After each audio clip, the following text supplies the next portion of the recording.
दिल्लीमध्ये घडामोडींना वेग आलेला आहे। जे.पी. नड्डा अमित शाह यांच्या निवासस्थानी पोहोचलेले आहेत। देवेंद्र फडणवीस आणि अजित पवारांमध्ये तटकरेंच्या घरी चर्चा सुरू आहे। या घडीची मोठी बातमी आपण पाहतोय।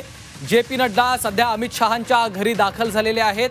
देवेंद्र फडणवीस आणि अजित पवार यांच्यामध्ये सध्या चर्चा सुरू आहे अशी देखील माहिती समोर येते। दिल्लीमधील तटकरे यांच्या निवासस्थानी देवेंद्र फडणवीस आणि अजित पवार पोहोचलेले आहेत। त्यांच्यामध्ये सध्या चर्चा पार पडते आणि त्यानंतर महायुतीची एक एकत्रित बैठक अमित शाह यांच्या नेतृत्वामध्ये पार पडणार आहे। उर्वशी खोना आमच्या प्रतिनिधी सध्या फोन लाईनवरून आपल्या सोबत आहेत। उर्वशी, दिल्लीमध्ये घडामोडींना वेग आलेला आहे, काय घडतंय? दिल्लीमध्ये रात्री एकदम घडामोडीला वेग लागला आहे। खरं आहे, सध्या सुनील तटकरे यांच्याकडे आपण बघितलं तर देवेंद्र फडणवीस पोहोचले आहेत। देवेंद्र फडणवीस आणि अजित पवार यांच्यात मंथन सुरू आहे।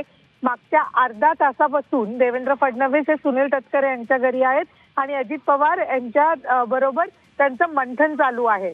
भाजप आणि राष्ट्रवादी सत्ता स्थापन करण्याच्या मार्ग कशा प्रकाराने पुढे जाणार, महायुतीच्या बैठकी अगोदर ही बैठक जी आहे ती महत्त्वपूर्ण असं समजून येते। एका जागी जिथे ही बैठक आहे तिथे सुरू आहे तिथे दुसऱ्या ठिकाणी अमित शाह यांच्या घरी जे.पी. नड्डा पोहोचले आहेत। जे.पी. नड्डा अमित शाह यांच्या घरी पोहोचलेत। 10च्या सुमारास महायुतीची बैठक अमित शाह यांच्या निवासस्थानी होणार आहे आणि त्याच्या अगोदर सुनील तटकरे यांच्याकडे अजित पवार आणि फडणवीस यांच्यामध्ये मंथन सुरू आहे।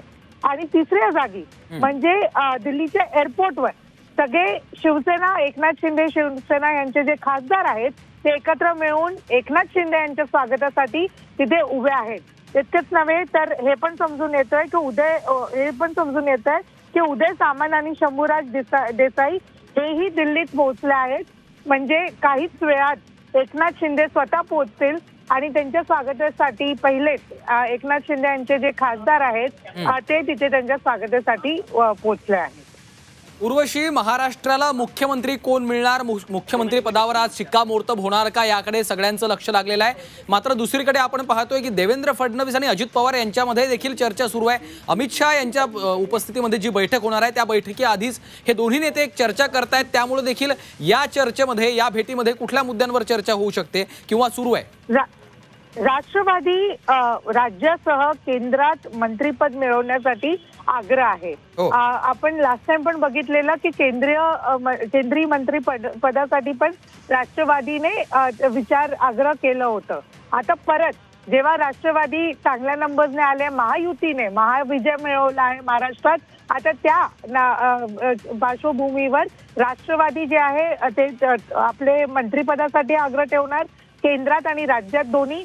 बरोबरच पुढे कशा प्रकाराने एक मंत्रिमंडळ असेल जिथे शिवसेना एकनाथ शिंदे यांना किती सीट्स असतील, राष्ट्रवादी यांना किती सीट्स असतील, यांना किती खाते असतील आणि बरोबरच भाजप यांना किती खाते असतील, या सगळ्यांना घेऊन चर्चा चालू आहे। तर सध्या महायुतीच्या बैठकीच्या अगोदरची ही बैठक जी देवेंद्र फडणवीस आणि अजित पवार यांच्यामध्ये होतीये ती खूप महत्वाची आहे। कारण की लास्ट टाइम फायनान्स डिपार्टमेंट जे होतं ते अजित पवारांना दिलं गेलेलं, पण यावेळी पण परत ते फायनान्स डिपार्टमेंट अजित पवारांना मिळेल का, किंवा अर्बन डेव्हलपमेंट बरोबरच दुसरे जे खाते आहेत त्यांनाही आपण बघितलं नगर विकास वगैरे, तर ते कोणाला मिळतील? कारण की खात्यांना घेऊन पण कुठे काय टॅक्स फसला आहे का, हाही प्रश्न निर्माण होतो। उर्वशी, दुसरीकडे आपण पाहतोय की उदय सामंत देखील दिल्लीमध्ये पोहोचलेत अशी अपडेट आपल्यापर्यंत पोहोचते। त्यामुळे उदय सामंतांचं एक वक्तव्य खरं तर आज दिवसभर माध्यमांमध्ये चर्चेत होतं। एकनाथ शिंदे यांनी पत्रकार परिषद घेऊन कालच त्यांची भूमिका जाहीर केली।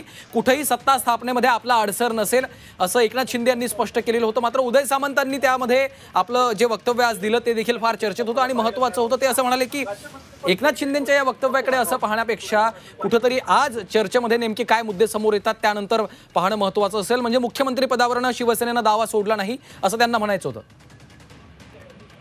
त्यांनी असं सांगितलं, पण एकनाथ शिंदे यांनी ज्या प्रकाराने एक कॉल घेतलेलं ते म्हणजे हे होतं की मोदी आणि शाह जे डिसाईड करतील तेच ते मान्य करतील। हे खरी गोष्ट आहे की अजूनही एक वे जे आहे तो मोकळा आहे की अजूनही भाजपचाच मुख्यमंत्री बनणार का, ह्याच्यावरती 1% कुठे असा प्रश्न निर्माण होतो। पण अजित पवार यांनीही सांगितलेलं की भाजपचंच मुख्यमंत्री बनणार आहे. आज जेव्हा ते कार्यकर्त्याला संबोधित करत होते आणि त्याच्यानंतर माध्यमांशी जेव्हा ते बोलत होते, तर इथे त्या प्रकाराने सांगितलं जात आहे. पण महायुती आहे आणि भाजप आहे, इथे कधीही शेवटपर्यंत सस्पेन्स होऊ शकतो, काही सरप्राईज मिळू शकतं. म्हणून त्याची वाट बघणं गरजेचं आहे की आजच्या महायुतीच्या या बैठकीत नेमकं काय घडतं.